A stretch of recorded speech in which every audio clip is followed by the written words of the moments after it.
here for another podcast with Anglais.re and OTV.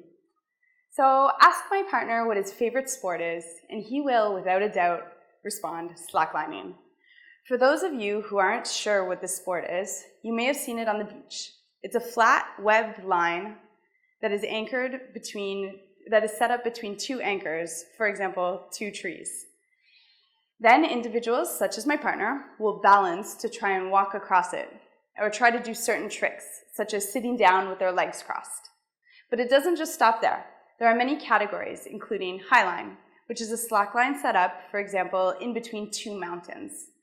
And jump line. Instead of walking across, the slackliner performs tricks while bouncing on the line. And waterline, which is a slackline set up over water, as some of you may have seen in Saint-Gilles in front of the waterfalls.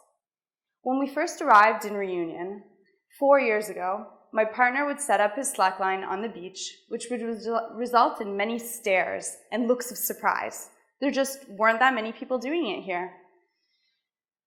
There were even times when random people would break out in applause when a slackliner would accomplish a difficult trick.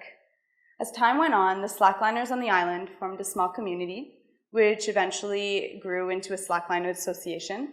And nowadays, when you go to the beach, there's a slackline set up every 20 meters. And you see everyone from children to grandparents testing out their balance. However, many die-hard slackliners tend to stick together, organizing meetings, events, installations, and sharing a passion that they all have in common, that of balance. Slacklining on the island has evolved, just as the slackliners continue to evolve, testing slacklines that are more and more challenging, longer and higher each time. Just last year, a well-known slackliner from France, Nathan Paulin, came to Réunion to break the highline world record, and he crossed 403 meters on his second try.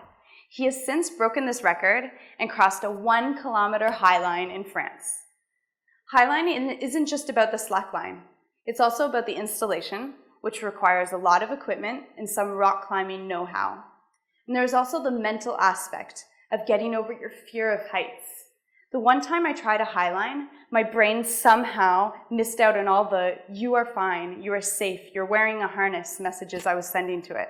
And I was frozen with fear. I couldn't even attempt to stand up on the line because I was hanging on for dear life. Connected to nature, the rush of adrenaline, working every muscle in your body as you attempt to fight the urge to topple to the ground. And just like many things in life, slacklining is all about balance. Thank you. Goodbye.